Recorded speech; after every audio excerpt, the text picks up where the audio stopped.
Welcome to Gruber Power Hour, where we dive deep into the world of energy solutions, innovations, and the technology that keep our lives illuminated and energized. I'm your host, Erica. And I'm your co-host, Wyatt.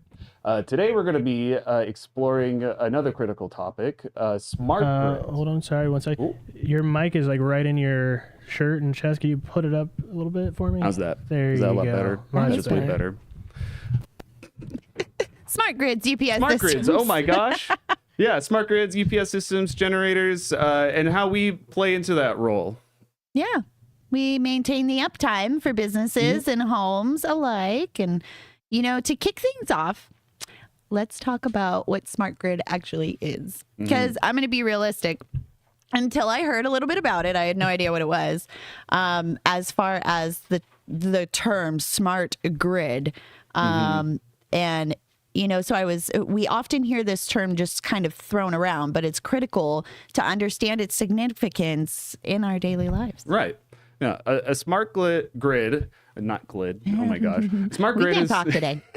I guess not. It's essentially an electric supply network. It's using digital communication technology to detect and react to any of the local changes that are going to be happening in your usage. So that means you can manage your electricity demand more efficiently and deliver more power reliably. And it's good for integrating renewable energy sources like solar and wind power. Yeah. So whenever we have, with that information flow and all this, it supports not just the distribution of energy, but it also allows for like two-way communication between the utility customer or the utility company and the customer, and it enhances like an efficiency and reliability. Now, where does Gruber Power Services play into that? So how we work into that kind of equation, we specialize in providing backup power solutions like we talk about all the time. It's critical as we transition to these smarter systems to make sure that we're staying focused on our uninterruptible power systems, to make sure that we're keeping our critical components of your organization functioning, and to minimize any kind of downtime that you could end up having. Yeah, so let's break it down a little bit, right? The UPS system acts as an intermediary power source during outages. I think most of our audience knows this. But if you don't, this is why we do this. I mean, we're here for informational purposes. That is the point. That is the point. So it stores energy. Right? That can instantly be deployed. So if we're ensuring sensitive equipment continues to operate smoothly, I mean, that's really a vital sector for like healthcare, data centers, where any downtime can have very severe consequences, I would think. Oh, yeah, it's the most sustainable companies and most crucial companies. It's a lot to do with healthcare and utility. And Gruber doesn't overlook things like generators either, because that's another important component of that sort of system. When you have the UPS, the run times on those will be usually somewhere between 10 or 20 minutes, but that gives you plenty of time for your generator to kick on, to give you more time to make sure that everything is running smoothly. And if you need more, you just kind of add the batteries to it, right? I mean, the longer the run time, the more batteries you need. So if the businesses were experiencing like a sudden power outage, then the UPS kicks in first, giving immediate backup. In more extended outages, the generator steps in, maintaining power until the grid stabilizes. And it's like having two safety nets. Yeah, right? Yeah. I think a trapeze artist is very similar to the electrical grid. It gets a little wobbly at times, and you need the safety net. Right. And I think it also kind of how much you'll get out of a generator is going to depend on the sort of business that you have, right? If something happens and your UPS is there to protect you, like let's say there was a power surge or something like that, obviously hospitals are going to benefit the most from this because they cannot afford any kind of downtime. And we also mentioned data centers. Those will lose tons of money over time when there is downtime. Yeah. And I mean, that's where Gruber shines, right? Other things like machining, things like that, where it's equipment that mostly you're just needing to protect. You may not necessarily need a generator, but just use that runtime to do your shutdown protocols. Correct. Yeah, we don't want you to lose data or any of that good stuff. So we don't just sell equipment. We offer maintenance services, and we just basically ensure that it runs at peak performance. And performance is key. Regular checks can prevent failures that lead to outages. I mean, sometimes you really can prevent the outage from happening. And so, to prevent that. Our services, we include service agreement. Exactly. You want to get on a service agreement to make sure that you're preventing that. So our service agreements, they include routine inspections, testing, troubleshooting, all to make sure that that's all still running. And we also integrate the smart technologies that allow you to do things like remote monitoring diagnosis. Smart grid. Yeah, on the smart grid. Wait, I suck. I'm not Vanna White. Smart grid. And the remote monitoring. Yeah, remote monitoring. So if a problem arises, we can respond super quickly with that sort of modern technology. We might even be able to notice when something's a problem before you even do. Yeah. It's amazing. Our remote monitoring really is a game changer. Yeah. It provides peace of mind. Can you believe that as a business owner? Would you be like, does that even exist?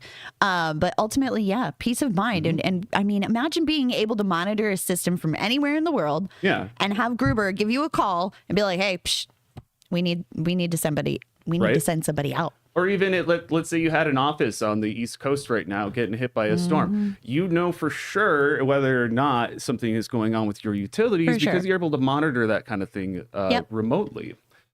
With these smart grids and backup systems working in tangent, we can significantly reduce the risk of those kind of outages that are going to impact your overall efficiency and damage your bottom line.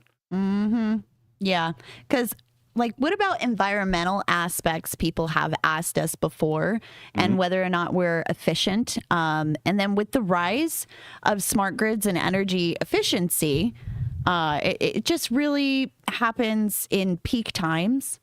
And the technology that we can contribute to the sustainability is very effective in a lot of business solutions. We kind of touched on it earlier, but part of the smart grid technology is being able to better integrate those newer solar and wind energy that's coming in. I think here in Phoenix, a lot of our power comes from the Hoover Dam still. Yeah, I think so. Sure. Yeah, I think that's where the majority of it. Good job. But these kind of technologies would be able to make that all so much more efficient because it's all ending up on the same grid, What if it was nuclear? I'm totally cool with nuclear. I already went on a little rant, I think, a couple of weeks ago on this show about why I like nuclear. We did. I love the idea of it. I just wish, with great power comes great responsibility. But it is fantastic to see how advancements in, power technology can align with environmental goals. So for listeners who are interested in improving their power reliability and sustainability, what should you do? I'd recommend reaching out to Gruber Power Services. What a shocker. So that we can give you an assessment. We can analyze your current power needs and come up with a plan to offer a customized solution tailored to your business and what you have going on, what kind of loads that you have, and be able to figure out how to move forward to take advantage of the new smart grid technology. Yeah, and we work a lot with transmission centers, as you see behind us, distribution centers, factories, thermal power plants, hydraulic water and power generation. The reason, thank you for being much better at that, power plants, things along that line. But, if you want to learn more, you can always go to gruberpower.com, where we have so many resources on there, and you can even look at spec sheets and you can understand things, and you can go on our YouTube also if you want to subscribe and do all that good jazz. Give us a thumbs up. Jazz. Then and all that jazz. So when you like jazz? When you smooth jazz. Sorry for the B movie reference. When you go on Gruber, you can go to the tutorial site too. We do have some tutorials, or even on the YouTube site, like I was saying, we have tutorials as well. And There's just so many resources available for that Gruber provides. And like it's important to remember that with everything constantly evolving, the energy landscape changing, it's really important to stay proactive with your power solutions, especially when it's so critical to your business. You need to be prepared for what's changing and what could be on the horizon. It's just essential for the growth. Yeah, it's like it's oh goodness. It's like 2 seconds. It takes about, I think, 2 seconds for someone to recognize that there's an outage. And by then, you have already needed to get the process going for that UPS. So if you don't have that remote monitoring or like smart grid and all of that, but you just get so much more peace of like I was saying earlier, man, with remote monitoring, something can be happening. Like I would have a heart attack if I found out that there was some kind of like natural event happening that it's in an area that I can't even get to. I might not even be able to reach out to them, but to have remote monitoring available to make sure that would be so cool. Right? Yeah. That's I awesome. just think that like a lot of the downtime that people are experiencing is, and this is more of our conversational side of it, less talky about the smarty grid. No, just kidding. But when you think of like electric vehicles, when you think of power plants, when you think of all these things, have you ever noticed when you drive by a power plant, have you ever noticed like the containments that they have?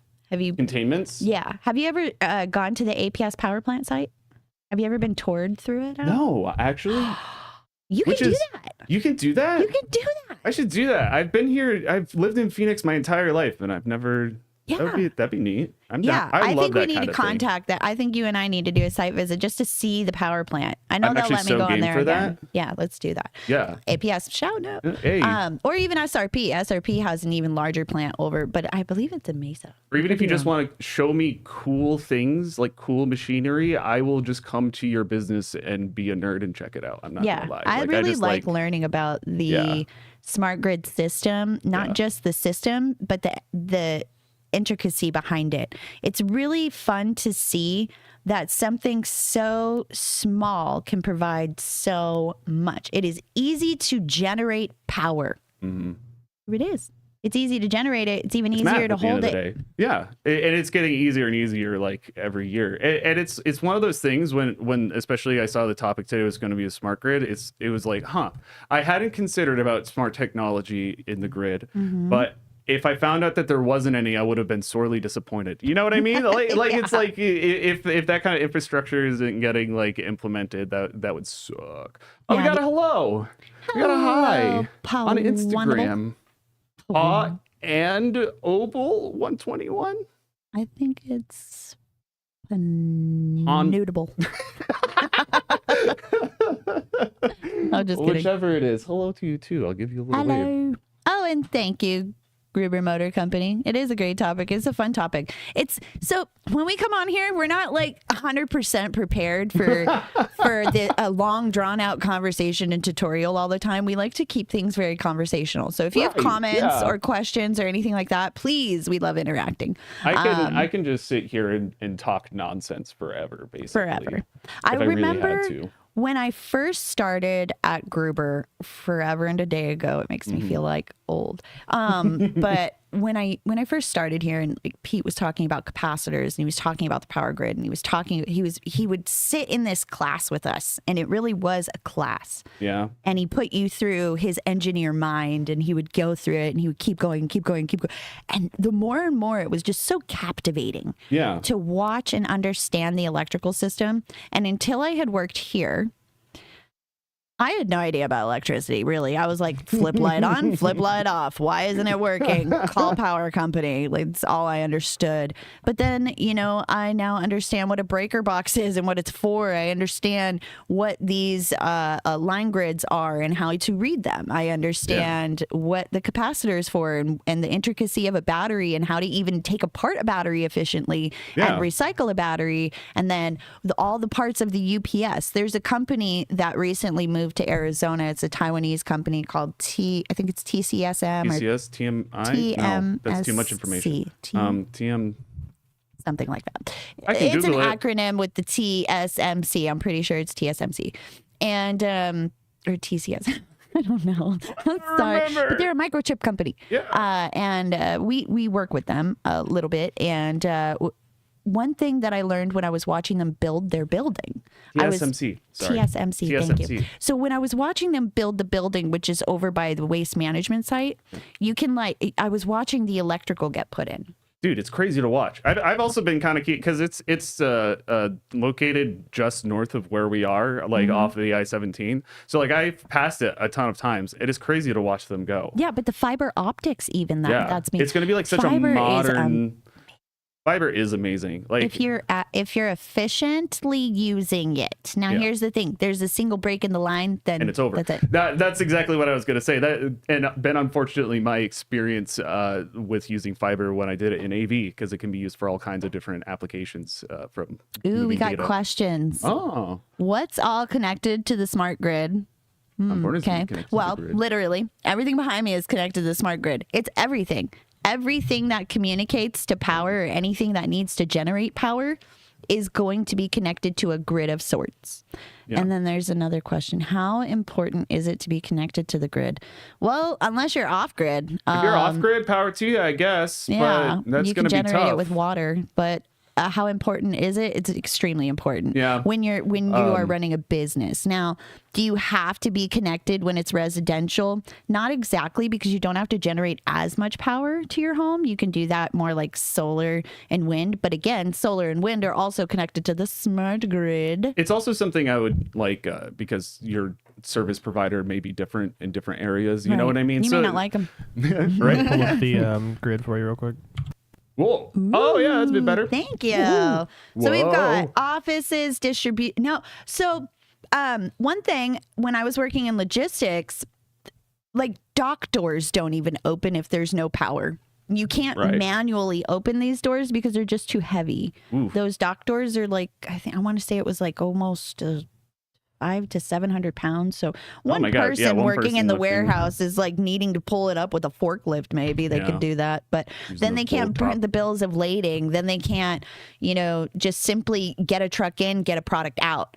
They can't do that because they're not tracking it properly. Then you've got thermal power plants. Now, thermal being you need the smart grid around that thermal power plant because you're needing to contain a lot of that power from escaping and having like a Chernobyl effect. And then there's hydraulic power generation, right? So hydraulic being powered, right? So you've got. Thank you, TSMC. TSMC Motor Company got us. Thank got our you, back sir. on I apologize because I know that they're a great company. I'm sorry I got your acronym wrong, but I know you're from Taiwan, and I think that's cool. I've spoken to them before when I was in the logistics industry, and they were a customer of mine during the logistical time, and it just. What they're bringing and how they're bringing it here is nice. And it's nice that we're going to be capable of not only developing, but distributing within the United States and making it more affordable, making it more, accessible to an everyday consumer and an end user. So the transmission stations, also, that's what's important. I mean, if you're not connected in any way to that smart grid, then you're not getting a transmission. Let's say National Weather Service puts out a post that you're about to tornadoes coming. And then if the tornado's coming and you don't know. So that's one way to get involved with that hydraulic power generation is important. And all these different forms of energy sources and stuff like that is really where like the smart grid comes in managing all of that automatically for you. Right. Right. To make sure that like even when your needs change, like what kind of load that is that you need, that the grid's basically responding to you automatically and not having to be more of a headache, unless like there's less waste that way. Correct. You can be receiving power from multiple different sources. The smart grid removes the guessing out of what's going on, and it brings everything and connects it all together. So it's more manageable in a consolidated It makes it so the whole organism can communicate, right? Right. It's the blood to the organs. It is the blood. I really like the idea of solar, but at the same time, I've noticed that what it takes to create that solar may not necessarily be as it's effective. Complicated. I actually looked into this just a little while ago. So solar power technology is improving a lot. like year by year. It's getting cheaper and better to manufacture. One of the issues with current solar panels is they use lead in a lot of it for construction. So like and you may know lead is poison. Yeah, it's horrible for the environment. But there's new materials that are also coming into play that are possibly even better than that, but those are in the works of improving to get up to the same functionality. Okay. So it's one of those things where if you had asked people like a decade ago, is solar power worth it? A lot of people would probably tell you no because of how expensive it is to get started. Yeah. Nowadays, if you're thinking about getting into solar, I'd be like, you need to stop waiting. Because it's You either it's do it or getting, you're not gonna do it. It's getting more and more efficient. And like you know. I think eventually, especially here in Arizona, it feels like once that technology gets to a certain place and how cheap it is, we're just missing the ball on like you know what I mean? Like think about how many cars we have sitting in parking lots. I still think electricity should be free, but hey, let's just be. Well, like Conspiracy think theories. about go to a grocery store on like a busy part of the day and you see everybody's car out there, right? Well, what if you just put an awning above it that had solar panels on top? And you see that around town every once in a while. If we invested more into that sort of infrastructure and spreading it out, think about how many like gigawatts of energy is literally just making our cars more miserable when we get back into it from work. You know what I mean? Like if you've ever been to Arizona, you know it sucks. You will get back into your car and get a 3rd-degree burn from your own seatbelt. It's 128 in your car when it's like 110 outside. If all that energy could instead go into the grid, I would be most grateful. I would too. Yeah. I would think it would be, but we also need to like a smart grid. You have to kind of upgrade. You have to invest into it. And these companies lately have been investing into it. How long do our UPS last in emergency situations if the grid goes down?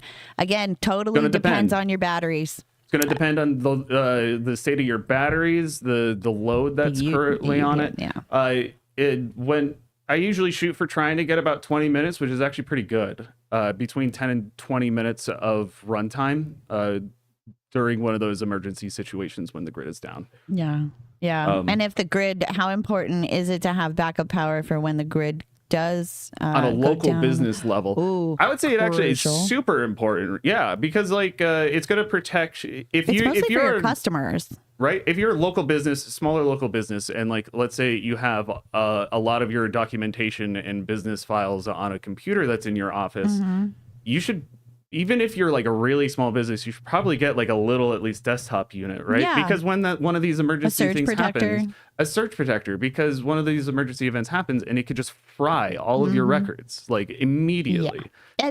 If you have any type of equipment that has to be calibrated, if you have any type of equipment that needs their own breaker, basically. That has like a shutdown process that, you know, like if somebody flipped the power switch, it would be a panic situation because you have to do this and that before it's safe to shut down. Like a desktop or a PlayStation. Yeah. It's like, it's your data. If you need your data to sustain and you need all of that to matter. Sorry, I was reading. To matter up front and to stay protected and backed up front. You can go anywhere between 5 minutes to 5 hours. I mean, it just depends on. We don't recommend that much load time, though. Yeah, like you should really have long time. Like if you're looking for sustainability and like a sustained crisis, like kind of event, then you're looking into. You want to get a generator too. You want to get a generator system. That way, the UPS kicks on to keep it so that the power doesn't. Nothing drops power at any point, and then the generator gets the chance to fire up. Because if you only had the generator, what'll happen is your power will go down and then everything will shut down and then come back up after a while because the generator is going to take time to kick on. Yeah, whereas the UPS is uninterrupted. Uninterruptible power. Hey, it's in the name. Well, let's see. Okay, Aaron asks, what do you think the future of smart grid will look like? Like 10 to 15 years. 10 to 15 years. That's crazy. Ooh, I think it's going to be like these floating, hovering spacecraft things above our head. We'll have wireless electricity. Forever. No, I don't really know. What is it going to look like? In my utopian look, like more clean. Investing Less more in outages. clean energy in general. Like I would love here in Phoenix. So we have these canals that run through certain parts of the city, and they're actually pretty important for there is agriculture that happens here, and it's really important for those areas. Tons of water gets evaporated. What if we put a cover over it? What if we covered it with solar panels? Right. Now that energy, instead of going towards evaporating water, is going towards just powering our city. So I think it's going to get more efficient, but I also am going to be the weirdo that says it's going to cost you a heck of a lot more too.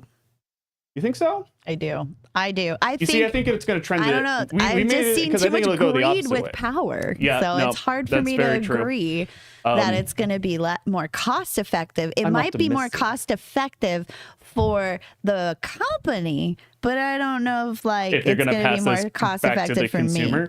I want them to pass those savings on to the consumer because that's a responsible and right thing to do, in my opinion. This summer, because I have a portable, like a portable air conditioner, because the condominium complex that I live in, their air conditioning goes out. It's an air handling unit and it's water. So if their water goes out and the air handler goes out, or if there's a leak or this or that, and it's just old infrastructure. It's from the 70s, rebuild. Sorry. Invest in infrastructure. So when I have to use that portable unit, I have to spend $25 a day on electricity. Yeah. Just to maintain like 80, 75 degrees in my house. Now, am I spoiled because I have hot flashes? Heck yeah. I don't want to be in my house and sweat the heck on. But I also don't want to spend $25 a day. Yeah. So if it's cleaner and it's more efficient, then I want to see the prices break down. Right. And I want them to put that break on us end users because I'm tired of it. I totally get that. I totally get. Good evening.